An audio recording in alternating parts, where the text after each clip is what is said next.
Ada juga pihak-pihak yang merasa bahwa kegiatan ini adalah pengalian isu ya untuk isu-isu lain yang sedang hangat-hangatnya dibicarakan di beberapa media. Itu mari kita biarkan itu berada di ruang publik. KPK dalam hal ini penyidik akan tetap menjalankan tindakan secara profesional, prosedural, dan proporsional. Semua kegiatan penggeledahan, penyitaan, dan lain-lain itu bergantung kepada kebutuhan pemenuhan unsur perkara yang ditangani. Jadi penyidiklah yang memiliki penilaian khususnya penggeledahan, kapan bisa dilakukan, di mana tempat-tempatnya, masalah penilaian apakah itu terlambat atau tidak, kami tidak bisa melarang ya pihak luar untuk berpikiran seperti itu, ataupun ada juga pihak-pihak yang merasa bahwa kegiatan ini adalah pengalian isu ya untuk isu-isu lain yang sedang hangat-hangatnya dibicarakan di beberapa media. Itu mari kita biarkan itu berada di ruang publik. KPK dalam hal ini penyidik akan tetap menjalankan tindakan secara profesional, prosedural, dan proporsional. Demikian.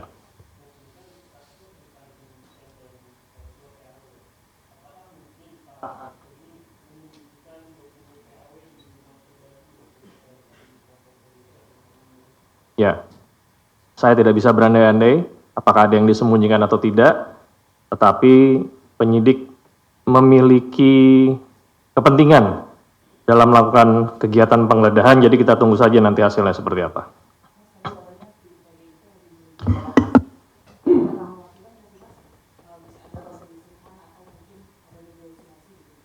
Negosiasi apa maksudnya?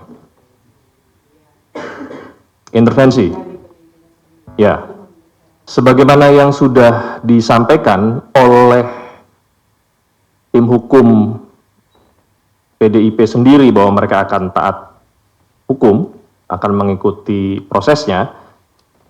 Saya pikir apa yang ditanyakan itu tidak akan terjadi ya, kemungkinan besar tidak terjadi. Dan silakan teman-teman pantau saja bagaimana kondisi di lapangan, apakah apa yang disampaikan oleh tim hukum PDIP ini berbanding terbalik dengan kondisi di lapangan. Ya, tapi saya memiliki keyakinan apa yang tadi disampaikan tidak akan terjadi.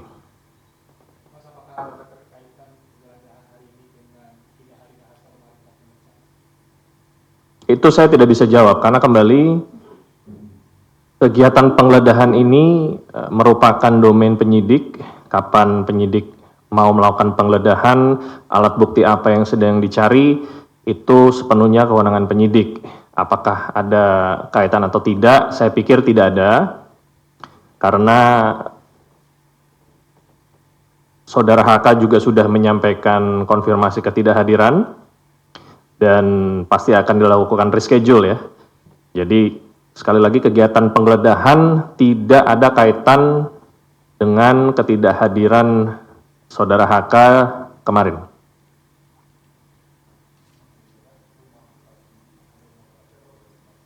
Yang saya ketahui sampai dengan saat ini baru rumah di Bekasi saja. Apakah ada lokasi lain saya belum terinfo. Belum terinfo.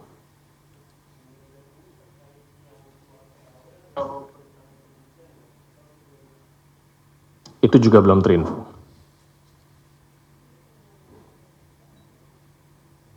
Gimana?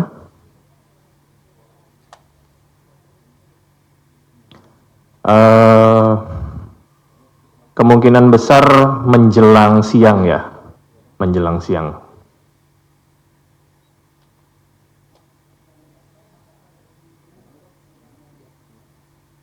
Belum terinfo.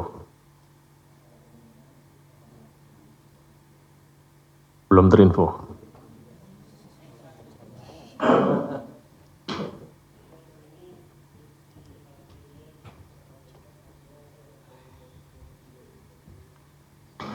Betul, Saudara RA hari ini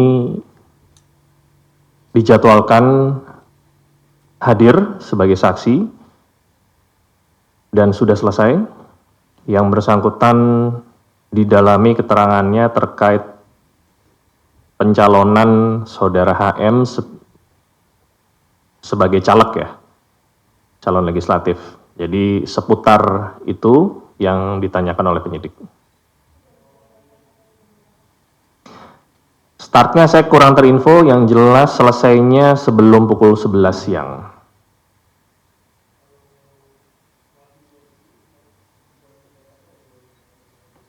Ya, saya pikir pertanyaannya juga tidak berbeda dengan pada saat yang bersangkutan diperiksa terdahulu.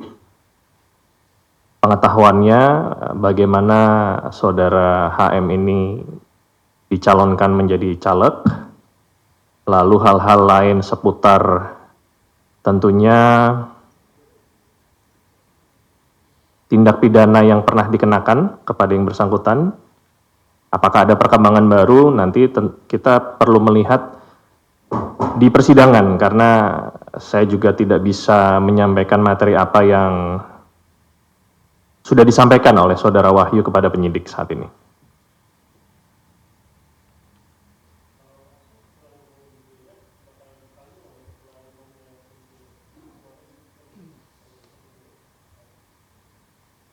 Ya, saya pikir pertanyaan itu sudah terjawab kemarin ya, bahwa yang bersangkutan tidak hadir dan akan di-reschedule. Namun reschedule-nya kapan masih belum bisa disampaikan saat ini.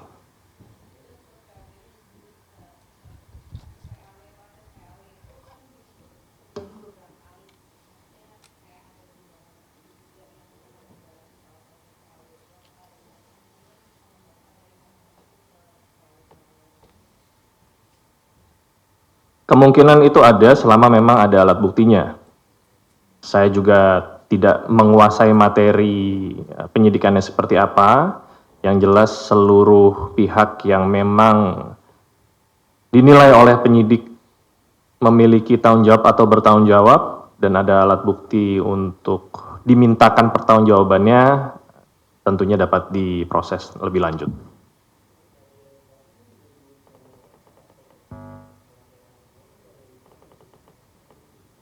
Ya, saya tidak tahu materi penyidikannya seperti apa ya.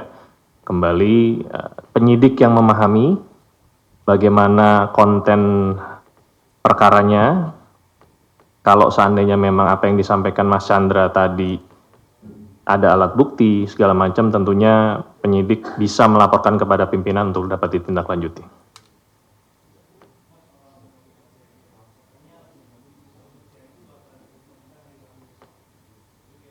Ya.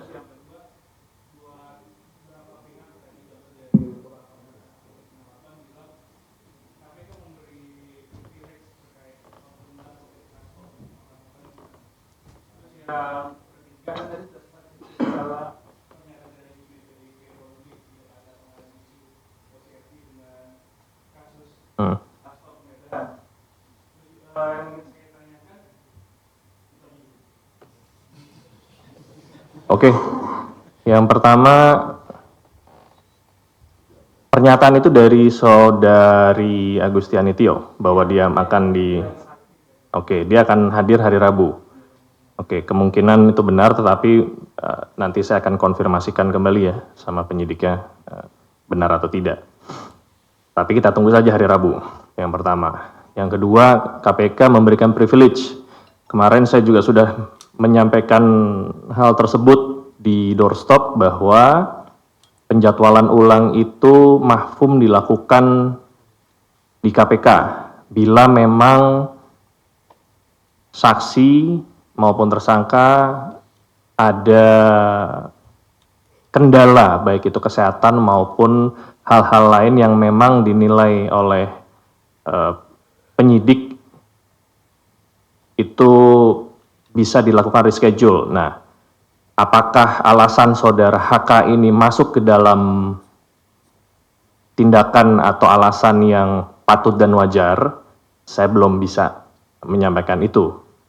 Yang jelas, ada kesempatan pemanggilan atau reschedule kepada saudara HK. Saksi dan tersangka yang tidak hadir dalam pemanggilan yang sudah dijadwalkan, bila tidak ada konfirmasi pun, itu juga pasti akan dipanggil lagi 2 kali lah ya, ada kesempatan 2 kali. Jadi kita tunggu saja kapan penyidik akan melakukan pemanggilan kepada saudara HK. Dan bila memang yang bersangkutan tidak hadir, tindakan apa yang akan diambil oleh penyidik, nanti kita akan update lagi ke teman-teman jurnalis. Yang ya,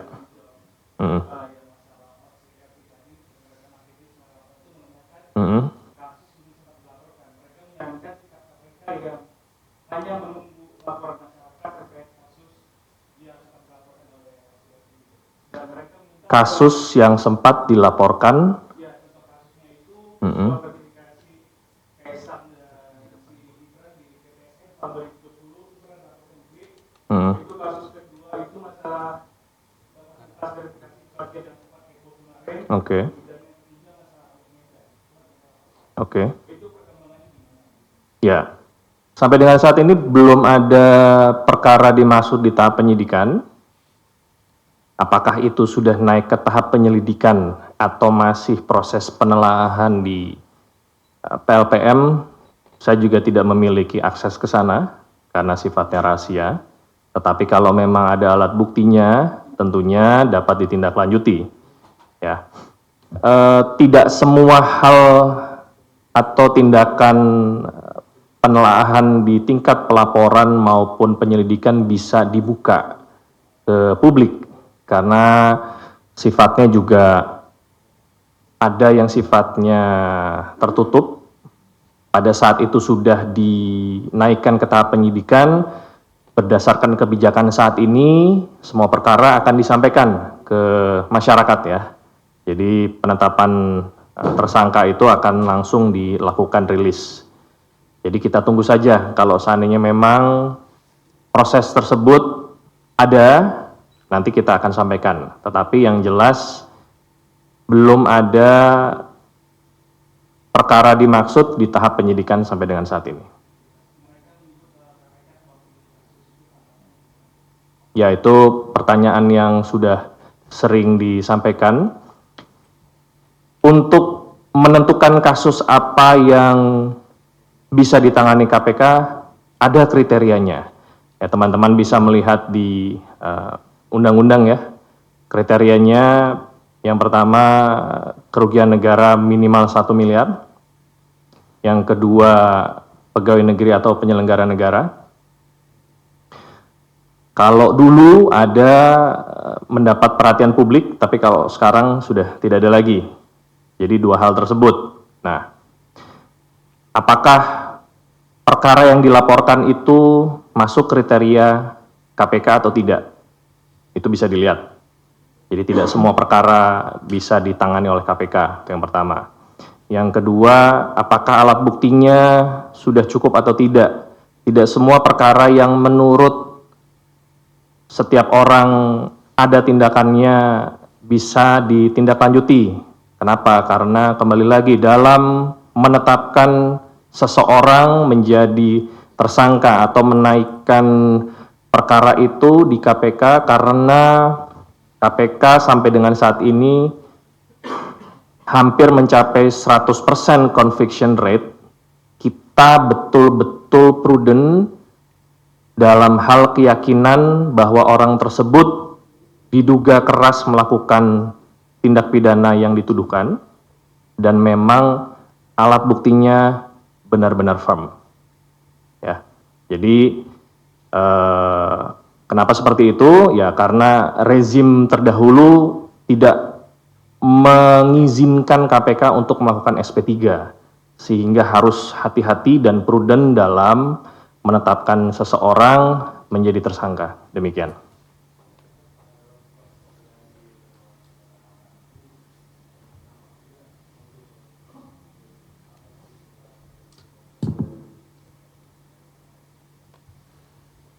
Pertanyaannya?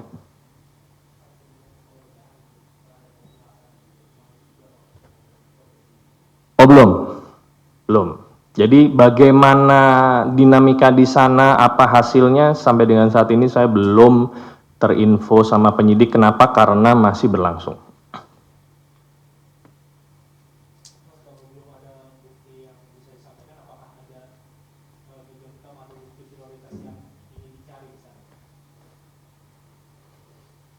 Tentunya penyidik memiliki kebutuhan, ya, memiliki kebutuhan dalam mencari alat bukti.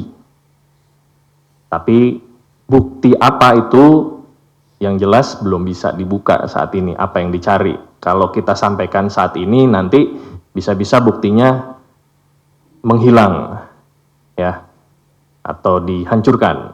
Jadi kita serahkan kegiatan ini kepada penyidik agar mereka bisa bekerja secara profesional, secara prosedural, dan kalau seandainya memang ada hasilnya akan kita update lagi kepada rekan-rekan sekalian.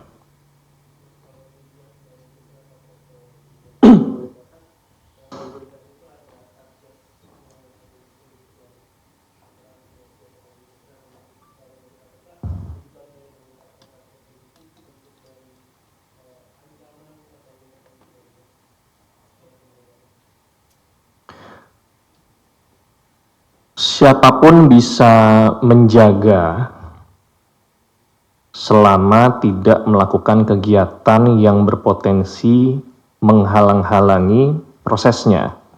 Karena bila memang ada upaya-upaya untuk menghalang-halangi prosesnya, bisa dikenakan pasal 21 nanti, menghalang-halangi penyidikan. Jadi kembali ke pertanyaan Umay tadi ya, bahwa saya meyakini pihak-pihak yang saat ini ada di lokasi merupakan pihak-pihak yang taat hukum dan membantu proses agar tidak rusuh, tidak chaos di sana, tidak ada hal-hal yang dapat mengganggu proses penggeledahan yang dilakukan oleh penyidik. Cukup?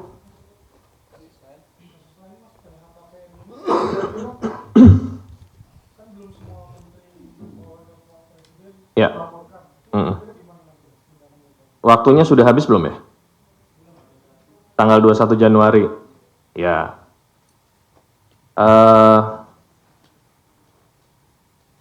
Ada berapa menteri yang belum ini? 34. Baik. Di kesempatan ini saya menghimbau kepada kepala lembaga, baik itu kementerian, kepala lembaga yang sudah dilantik oleh Bapak Presiden, untuk dapat segera melaporkan LHKPN melalui saluran-saluran yang ada, karena pada tanggal 21 Januari itu menjadi batas akhir. Ya, kita tidak mengharapkan semuanya melaporkan di tanggal 20 atau 21, khawatirnya nanti ada traffic ya, kenaikan traffic sehingga pelaporan tersebut tidak bisa masuk. Jadi kita menghimbau agar mulai sekarang segera disiapkan dan segera dilaporkan, sehingga beliau-beliau dalam melaksanakan tugas sudah tidak lagi dipusingkan dan dipikirkan tentang LHKPN. Dan harapan KPK, konten atau isi dari LHKPN yang dilaporkannya memang sesuai dengan fakta di lapangan. Demikian.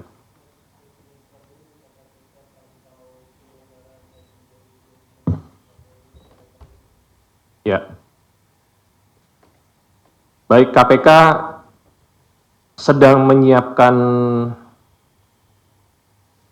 koordinasi dengan Kementerian Agama, Badan Haji, dan Badan Pengelola Keuangan Haji. Ya, koordinasi ini juga tentunya menindaklanjuti apa yang disampaikan oleh Bapak Presiden, dan KPK akan mengawal prosesnya. Kita juga sama-sama ketahui ada beberapa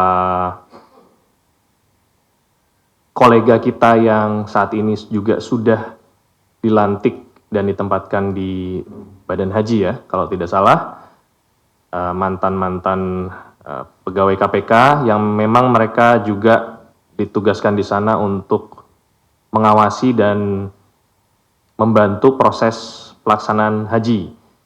Tentunya KPK akan berkoordinasi dengan pihak-pihak yang melakukan kegiatan tersebut. Jadi prosesnya kita tunggu sama-sama dan kita harapkan pelaksanaan haji mulai tahun ini dan ke depan dapat berjalan dengan lancar dan dapat lebih murah. Kalau saya tidak salah infonya haji tahun ini lebih murah, dikabarkan oleh Menteri Agama. Ya kita bersyukur sehingga itu bisa menjadi keringanan masyarakat Indonesia dalam melaksanakan ibadah ke depan. Demikian.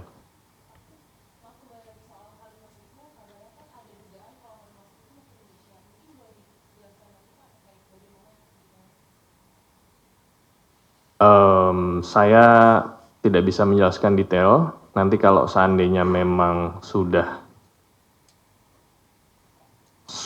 ada titik terang dari penyidik, kita akan sampaikan. Yang jelas sampai dengan saat ini pencarian aktif masih dilaksanakan. Teman-teman penyidik selain saat ini melakukan penggeledahan, juga tetap melakukan pencarian saudara HM. Jadi untuk pertanyaan itu masih belum bisa disampaikan secara detail. Demikian.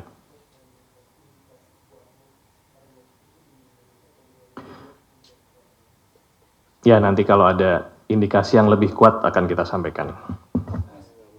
Kasus korupsi JTTS kemarin Dirut PT Hutama Karya Budi Harto mangkir dari panggilan KPK. Ya. Ini apakah KPK sudah melakukan penjadwalan ulang terhadap Budi Harto? Terus seberapa penting juga keterangan Budi Harto dalam kasus ini, Mas? Ya, info yang kami dapatkan saudara BH itu hadir hari ini. Ya, hadir hari ini dan masih dilakukan kegiatan pemeriksaan. Jadi nanti kalau sudah ada hasil periksa kita akan sampaikan. Seberapa penting semua saksi di KPK penting keterangannya. Ya.